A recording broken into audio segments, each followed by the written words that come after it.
العالمين والصلاة والسلام على سيد الأنبياء والمرسلين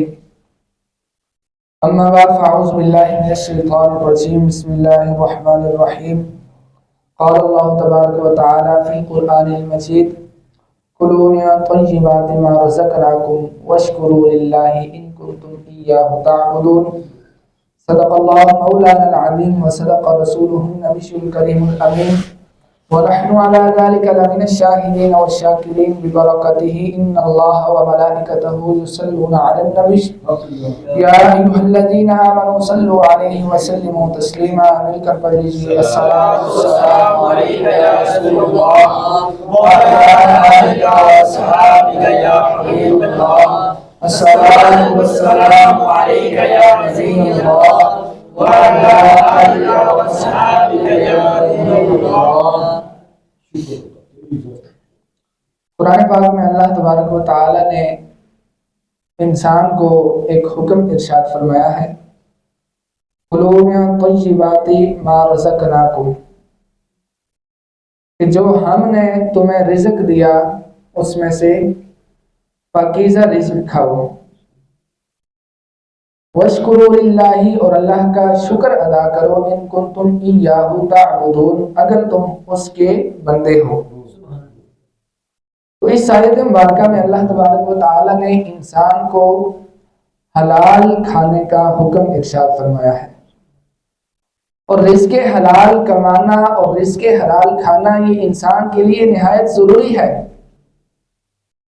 اس کے بغیر انسان جو ہے بلکہ معاشرہ یہ بھی ترقی نہیں کر سکتا کہ انسان جو ہے پاکیزہ رزق کھانے والا ہوگا تو تبھی اس کا عبادت میں دل بھی لگے گا۔ سب سے پہلے رزق پاکیزہ ہوگا، پھر اس کے بعد دل روشن ہوگا، اور پھر عبادت میں دل لگے گا، اس آدمی کے اخلاق سنوریں گے، اس کی عادات درست ہوں گی، اور اسی کی برکت سے معاشرہ ترقی کرتا ہے۔ اور اگر انسان کا رزق ہی حلال نہ ہو، حرام رزق کھانے والا آدمی کہ جس کے رزق میں حرام کی ملاوٹ ہو جائے، حرام کمائی داخل ہو جائے، تو سب سے پہلے انسان کا دل گندا ہوتا ہے، پھر انسان کے اخلاقیات اور عادات بری ہوتی ہیں، اور اخلاقیات اتنی بگڑ جاتی ہیں کہ یہ ایک آدمی کی اخلاقیات کا بگڑنا پورے معاشرے کے بگڑنے کا سبب بن سکتا ہے۔ تو معلوم ہوا کہ رزق حلال ہو تو انسان خود بھی اچھا بن جاتا ہے، اس کا عبادت میں دل بھی لگ جاتا ہے۔ جب رزق ہی حرام کا کھا رہا ہو، لقمہ حرام کھا رہا ہو، تو پھر انسان کی عادات و اخلاق بھی بگڑ جاتے ہیں، اس کا عبادت میں دل بھی نہیں لگتا، اور ایسا آدمی عبادت کرے تو اس کی عبادت بھی قبول نہیں ہوتی۔ ایک بزرگ رحمت اللہ تعالی علیہ تھے، حضرت عمر بن صالح رحمت اللہ تعالی علیہ۔ آپ ایک مرتبہ امام احمد بن حنبل رضی اللہ تعالیٰ عنہ کے پاس حاضر ہوئے، اور آپ نے سوال کیا کہ دل کو چمکانے والی چیز کیا ہے؟ کون سا ایسا عمل ہے،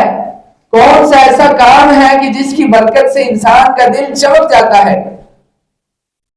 تو امام احمد بن حنبل رحمت اللہ تعالی علیہ نے فرمایا کہ رزق حلال کھانا، حلال مال، یہ انسان کے دل کو چمکا دیتا ہے۔ اور حضرت عمر بن صالح رضی اللہ تعالیٰ عنہ آپ جا رہے تھے یہ نصیحت لے کے، تو راستے میں امام بشر حافظ رحمت اللہ تعالی علیہ ملے، تو انہوں نے آپ سے بھی سوال کیا کہ کون سی چیز دل کو چمکانے والی ہے؟ تو آپ نے بتایا کہ اللہ کا ذکر یہ دل کو چمکانے والا ہے۔ اب یہ جو بزرگ تھے انہوں نے کہا کہ میں امام احمد بن حنبل رحمت اللہ تعالی علیہ کی خدمت میں حاضر ہوا تھا، اور میں نے ان سے بھی یہی سوال کیا تھا، اور انہوں نے مجھے بتایا کہ رزق حلال یہ دل کو چمکانے والا ہے۔ تو امام بشر حافظ رحمت اللہ تعالی علیہ نے فرمایا کہ امام احمد بن حنبل رحمت اللہ تعالی علیہ نے تمہیں صحیح فرمایا ہے، اصل میں انہوں نے تمہیں بنیادی چیز فرمائی ہے کہ بنیادی چیز رزق حلال ہے۔ رزق حلال نہ ہوا تو پھر جتنا مرضی ہے ذکر اللہ کرتے رہیں، پھر ذکر اللہ کی برکت سے دل نہیں چمکے گا۔ پہلے رزق کا حلال ہونا، لقمے کا حلال ہونا یہ ضروری ہے۔ تو دیکھیے کہ اس حکایت میں بھی یہی درس ملتا ہے کہ انسان کا رزق حلال ہو، انسان کی کمائی حلال ہو، انسان جو کچھ کھا رہا ہے، جو کچھ پہن رہا ہے وہ حلال کا ہو۔ بنی اسرائیل کے جو لوگ تھے انہوں نے اس وقت کے جو نبی علیہ السلام تھے حضرت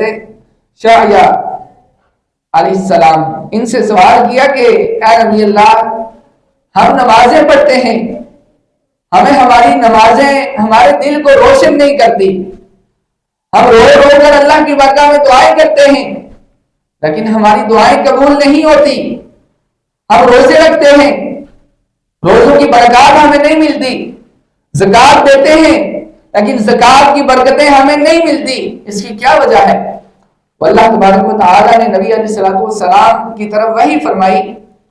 اور فرمایا کہ میں ان نمازوں کو کیسے قبول فرما لوں،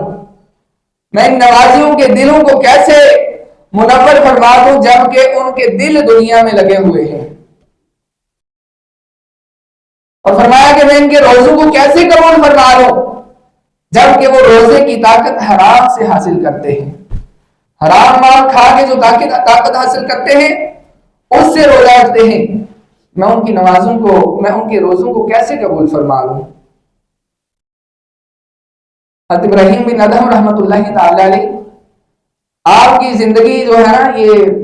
اللہ کی عبادت میں، ریاضت میں، سفر میں گزری ہے۔ تو ایک مرتبہ آپ شام میں مسجد اقصی میں رات کے وقت عبادت کر رہے تھے، تو رات کے آخری پہر میں آپ کو دو فرشتوں کی باتوں کی آواز سنائی دی۔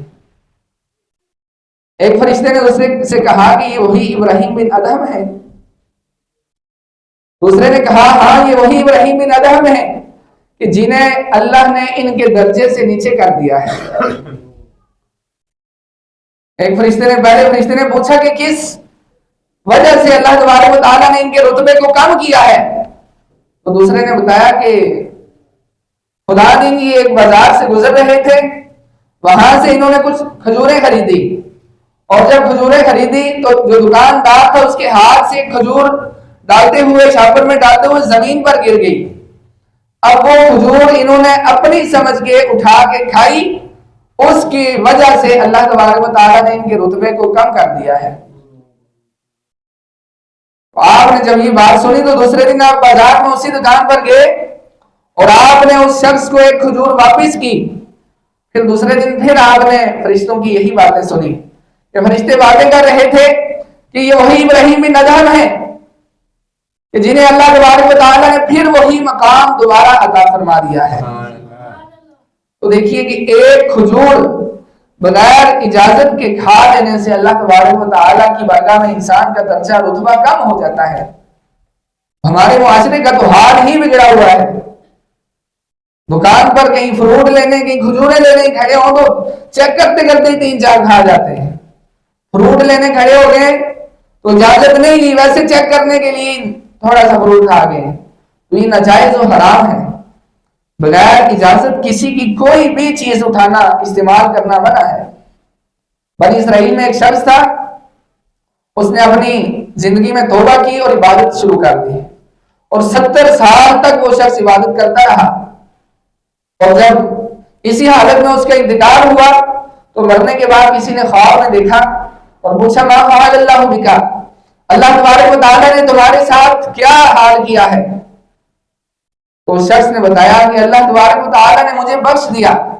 لیکن میرے ایک عمل کی وجہ سے کہ میں نے ایک مرتبہ ایک شخص کی لکڑی کا بھی بلکہ چھوٹا سا حصہ جس سے دانتوں میں ڈال کے دانتوں کا خلال کیا جاتا ہے،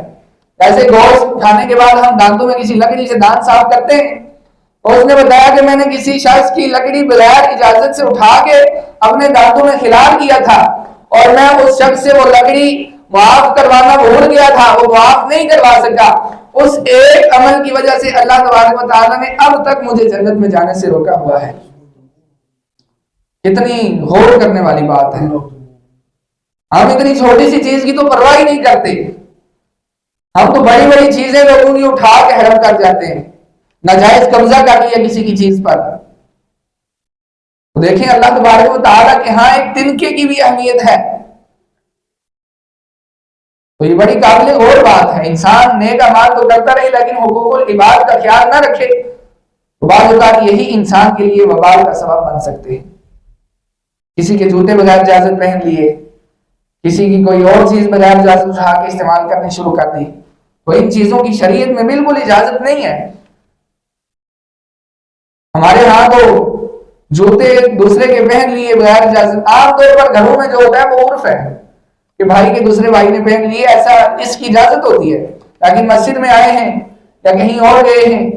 تو وہاں کسی کے بھی جوتے بغیر اجازت نہیں پہن سکتے. لیکن ہمارے معاشرے کا حال تو یہ ہے کہ پرانے جوتے پہن کر مسجد جاتے ہیں، ادھر سے نئے جوتے پہن کر آ جاتے ہیں. تو قیامت کا حساب بڑا سخت ہے. آج تو ہم اپنے دل کو تسلی دے لیں گے لیکن قیامت والے دن حساب نہیں دے سکیں گے. ہم نے ابھی جو واقعہ سنا کہ ایک لکڑی جس سے کھلواڑ کیا تھا،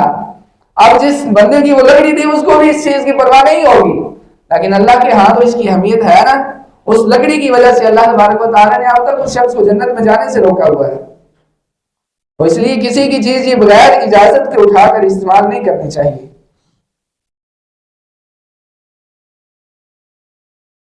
اور اسی طرح لقمہ حرام یہ انسان کی عبادتوں کے قبول نہ ہونے کا سبب ہے کہ جو شخص لقمہ حلال کھاتا ہے اس کی عبادتیں قبول ہوتی ہیں، اور جو شخص لقمہ حرام کماتا ہے یا لقمہ حرام کھاتا ہے، لوگوں کو کھلاتا ہے، اس کی عبادتیں قبول نہیں ہوتی، اس کی دعائیں بھی قبول نہیں ہوتی. حدیث مبارکہ میں ہے نبی پاک صلی اللہ تعالیٰ علیہ وسلم نے ارشاد فرمایا ان اللہ طیب، بے شک اللہ کی ذات پاکیزہ ہے، لا یقبل الا طیبا، اور وہ صرف پاکیزہ چیز کو ہی قبول فرماتی ہے. اور بے شک اللہ تبارک و تعالیٰ نے لوگوں کو، مومنین کو اسی بات کا حکم دیا جس کا انبیاء کرام کو حکم دیا. اب دیکھیے قرآن پاک میں اللہ تبارک و تعالیٰ نے ارشاد فرمایا یا ایھا الرسل، اے اللہ کے رسول و انبیاء، کلوا من طیبات، پاکیزہ رزق کھاؤ. اور یہی حکم اللہ تبارک و تعالیٰ نے لوگوں کو بھی دیا یا ایھا الناس کلوا من طیبات، کہ اے لوگوں تم بھی پاکیزہ رزق کھاؤ.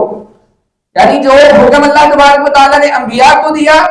وہی اللہ تبارک و تعالیٰ نے عام انسانوں کو دیا. اور پھر نبی پاک صلی اللہ تعالیٰ علیہ وسلم نے فرمایا کہ ایک شخص ہے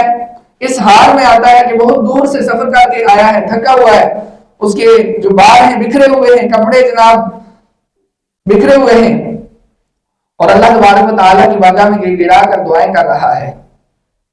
نبی پاک صلی اللہ تعالیٰ علیہ وسلم نے فرمایا کہ اس کا کھانا حرام، اس کا پینا حرام، اس کا لباس حرام کا، تو اللہ تبارک و تعالیٰ اس کی دعا کو کیسے قبول فرمائے گا؟ تو انسان کا اگر کھانا پینا لقمہ ہی حرام ہے تو انسان جتنا مرضی اللہ کی بارگاہ میں دعائیں کرتا رہے دعا قبول نہیں ہوتی. موسیٰ علیہ السلام نے ایک شخص کو دیکھا کہ بڑا رو رو کر دعائیں کر رہا تھا. آپ کو اس شخص پر بڑا ترس آیا، پھر آخر کار اللہ تبارک و تعالیٰ کی بارگاہ میں عرض کی الہی تو اس شخص کی دعا کو قبول کیوں نہیں فرما رہا؟ تو اللہ تبارک و تعالیٰ نے فرمایا کہ اے موسیٰ اس کی یہ لقمہ حرام کا کھاتا ہے، اس لیے میں اس کی دعا کو قبول نہیں فرما رہا. تو دیکھیں لقمہ حرام سے بچنا کس قدر ضروری ہے. اور حضرت سعد بن ابی وقاص رضی اللہ تعالیٰ عنہ، آپ نے نبی پاک صلی اللہ تعالیٰ علیہ وسلم کی بارگاہ میں سوال کیا یا رسول اللہ میں کون سا ایسا کام کروں کہ جس کی وجہ سے میں مستجاب الدعوات بن جاؤں کہ میں جو بھی دعا کروں میری دعا قبول ہو جائے. تو نبی پاک صلی اللہ تعالیٰ علیہ وسلم نے فرمایا کہ تو حلال رزق کھا تو مستجاب الدعوات بن جائے گا. یعنی جو بندہ لقمہ حرام سے بچتا رہے اس کی دعا اللہ تبارک و تعالیٰ فوراً قبول فرماتا ہے. اور حلال رزق کے فوائد بھی کتنے ہیں یہ سنیے. نبی پاک صلی اللہ تعالیٰ علیہ وسلم نے فرمایا کہ جس نے 40 دن تک حلال کھایا اللہ تعالیٰ اس کے دل کو منور کر دے گا اور اس کی زبان پر حکمت کو جاری کر دے گا. اور اگلی حدیث مبارکہ سنیے کہ جس نے حلال کمایا اور حلال کھایا اور پھر وہی حلال اپنے لوگوں کو کھلایا، گھر والوں کو کھلایا، تو یہ جو حلال کمانا کھانا ہے اس کے لیے پاکیزگی کا سبب ہے۔ اور لقمہ حرام کا وبال کیا ہے یہ بھی سنیے۔ نبی پاک صلی اللہ علیہ وسلم نے ارشاد فرمایا کہ اس ذات کی قسم کہ جس کے قبضہ قدرت میں میری جان ہے، بے شک بندہ حرام کا لقمہ اپنے پیٹ میں ڈالتا ہے تو اس کے جب تک اس کے 40 دن کے عمل قبول نہیں ہوتے۔ جو حرام کا لقمہ اپنے پیٹ میں ڈالتا ہے اس کے 40 دن کے عمل اللہ تبارک و تعالیٰ کی بارگاہ میں قبول نہیں ہوتے۔ اور جس نے نبی پاک علیہ السلام نے فرمایا کہ جس نے 10 درہم کا کپڑا خریدا، 9 درہم کو تو حلال کے تھے، 1 درہم حرام کا تھا، تو اس 1 درہم کا وبال یہ ہے کہ وہ 1 درہم حرام کا شامل ہوا تو اس کی کوئی نماز قبول نہ ہوگی جب تک اس کپڑے میں سے کچھ بھی اس کے بدن پر باقی رہ جائے۔ لقمہ حرام کا بہت زیادہ وبال ہے۔ اور اگلی حدیث مبارکہ سنیے، ہر دن اور رات میں ایک فرشتہ بیت المقدس کی چھت پر ندا کرتا ہے کہ جس کا کھانا حرام ہے اس کے اعمال اس کے منہ پر مار دیے جاتے ہیں۔ تو میرے میٹھے اور پیارے اسلامی بھائیوں، آج جو دور چل رہا ہے، مہنگائی اور ساتھ میں غربت، طرح طرح کے مسائل، تو اس وقت لوگ جو ہے یہ نہیں سوچتے کہ حلال آ رہا ہے یا حرام، لوگ کہتے ہیں بس کسی طرح سے آئے۔ تو ایسے وقت میں ہم نے اس بات کی احتیاط کرنی ہے کہ لقمہ حرام سے بچنا ہے، اپنے آپ کو حلال پر ہی لگانا ہے۔ تھوڑے پر صبر کر لیں لیکن لقمہ حرام نہ لیں، تھوڑے پر صبر کر لیں لیکن حرام سے بچتے رہیں۔ ایسا نہ ہو کہ ہم اتنے بے باک ہو جائیں کہ ہمیں حلال و حرام کی پرواہ ہی نہ رہے، ہم کہیں کہ بس مال آنا چاہیے چاہے حلال ذریعے سے آئے چاہے حرام ذریعے سے، ایسا نہیں ہونا چاہیے، بلکہ تھوڑے پر صبر کر لیں، حرام سے بچتے رہیں۔ رزاق اللہ کی ذات ہے، رزق دینے والی ذات اللہ کی ہے، جتنی چاہے مہنگائی ہو جائے، جتنا ہمارے نصیب میں رزق لکھا ہے، ہمارے مقدر میں پیسہ لکھا ہے، وہ ہمیں مل کر رہے گا۔ تو مہنگائی کے ڈر سے حرام کی طرف قدم نہیں بڑھانا۔ اللہ تبارک و تعالی ہم سب کو عمل کی توفیق عطا فرمائے۔